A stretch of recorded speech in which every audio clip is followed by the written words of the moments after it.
Yoğun istek ve talep üzerine kendi tasarlamış olduğum kuluçka makinesini sizlerle paylaşıyorum. Sistem tamamen kumanda ve kodlarla kontrol edilmekte. Bilgisayar öğretmeniyim. Aynı zamanda hobi olarak kuşlarla ilgileniyorum. Bu yüzden kendi kuluçka makinemi kendim tasarladım. Tasarlamışken de sizlerle paylaşmak istedim. Şöyle kumanda kullanımını anlatacak olursam size. Ayarlara girmek için kare, çıkmak için yıldız tuşunu kullanıyoruz. Herhangi bir ayarı artırmak ya da azaltmak için yukarı, aşağı tuşunu, artırmak için yukarı, azaltmak için aşağı. Menüler arasında geçiş yapmak için ise sağ ve sol tuşlarını kullanıyorum. Bir de manuel kontrol tuşlarım var. Lambaları sağlamlık kontrolü için 1 numaralı tuş. Yumurtayı manuel olarak çevirmek için 2 numaralı tuş. Kaç gün geçtiğini, yani kuluçkadaki gün sayısını öğrenmek için 3 numaralı tuşa basıyorum. Şimdilik videomuz bu kadar. Bir sonraki videoda ayarların nasıl yapıldığını anlatacağım sizlere. İzlediğiniz için teşekkür ediyorum. Arkadaşlar merhaba. Bu videomuzda size kuluçka makinemizin kumanda kullanımını ve ayarların nasıl yapıldığını anlatacağım. Hemen alıyorum kumandayı elime. Ayarlara girmek için kare tuşunu kullanıyorduk. Evet, şu an ayarlara girmiş bulunmaktayız. İlk ayarımız minimum ise minimum ısımız 37.4. Tabi siz bunu isterseniz artırıp azaltabiliyorsunuz. 37.4 bizim için ideal. Bir diğer ayarımız maksimum ısı. Maksimum ısımız da 37.8. Bu da bizim için ideal. Siz bunu istediğiniz gibi artırıp azaltabiliyorsunuz. Isıtma sistemini anlatacak olursak ısımız 37.4'ün altına düştüğü zaman ısıtma sistemimiz aktif hale gelecek. Isıtma sistemimiz derken 2 adet 100 wattlık ampul ve 1 adet karbon ısıtıcı film kullandım. Özellikle karbon ısıtıcı film kuluçka verimini oldukça artırmakta. Bir diğer ayarımız şöyle.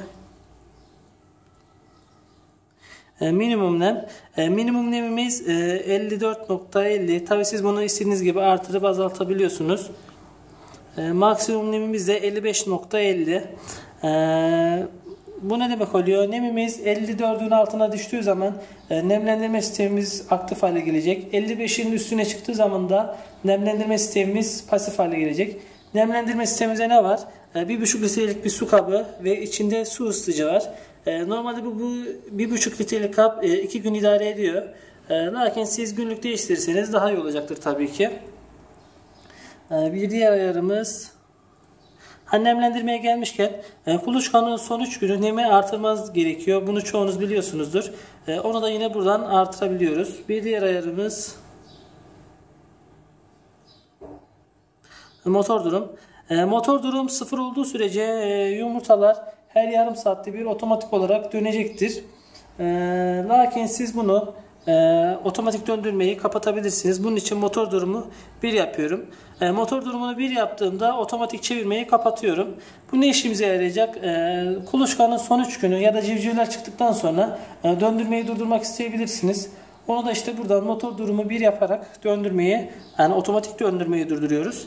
Bunu yine eski haline alıyorum. Motor durum 0. Bir diğer ayarımız nem durum.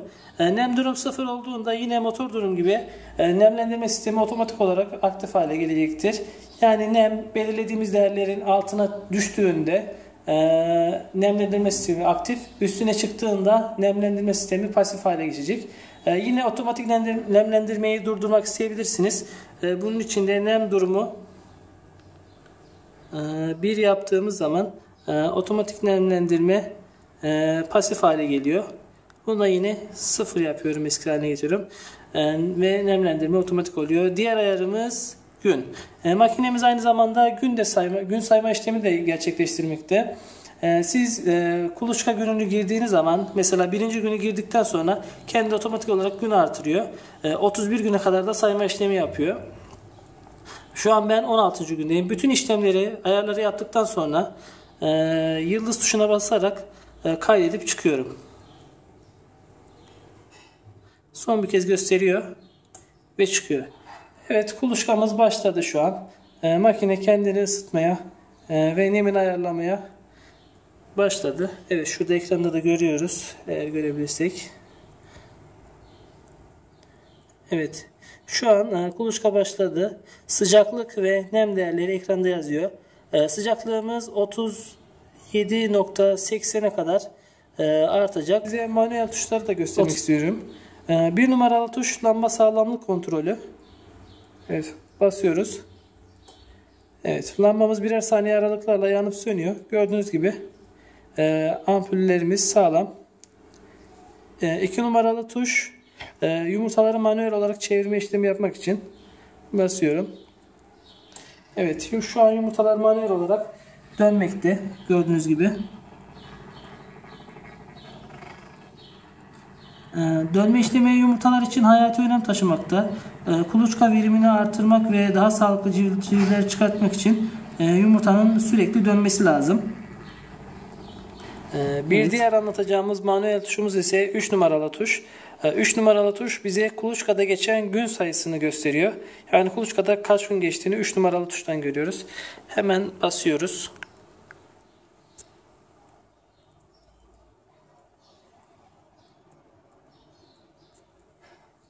Evet. Şu an 16. gündeyiz. Tekrar basayım.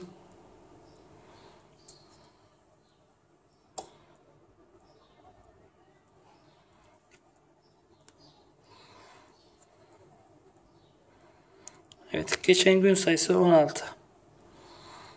Teşekkür ediyoruz izlediğiniz için arkadaşlar.